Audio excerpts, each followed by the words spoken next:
সেদিন যে দুর্গন্ধ অভিনয় করে ওই দিগন্তকে কিক আউট করে আমার ভাই গঙ্গাধরের প্রবেশটা আমি করে দিয়েছিলাম। তাই আমি চির কৃতজ্ঞ আছি।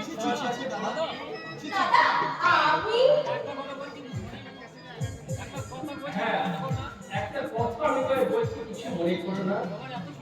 তোমার এত সুন্দর চেহারা, নামটিও সুন্দর, লাভলি, তা তুমি গয়না করো না কেন?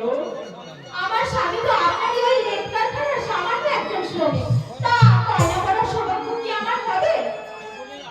তাই বলে রাতিকালের পুরীর মতো এইরকম স্লিকার একটা শাড়ি পরে থাকবে, এটা কি নিজে মানানো যায়? বলছি একেবারে মানায় না দাদা।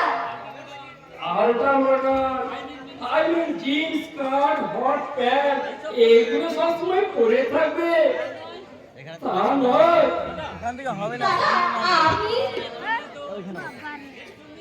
এর জন্য তো আমি তোমার জন্য দামি কিছু শাড়ি আর গহনা নিয়ে এসেছি। তোমাকে আমি দিয়ে দেবো।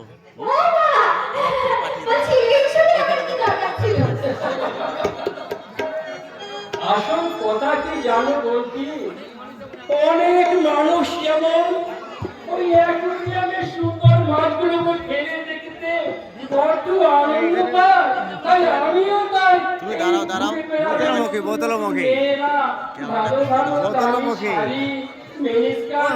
ক্যামেরা করলাম না, সেটা দেখতে যে আমার দেখতে পারি না, দেখতে পারি। দাদা, আপনি তাহলে রোজ আমাদের বাড়ি আসবেন আর আমি রোজ নতুন নতুন সাজে আপনার সামনে আসবো। কি বোকা বোকা কথা বলছো বলতি? এই ভাই বোনের সম্পর্কে টানে কি এত দূর থেকে প্রত্যেকদিন আসা যায়? হ্যাঁ, যদিও তো আমরা কোনো প্রেমিকা। দাদা, কি সব আজে বাজে কথাই বলছো। হ্যাঁ, মনে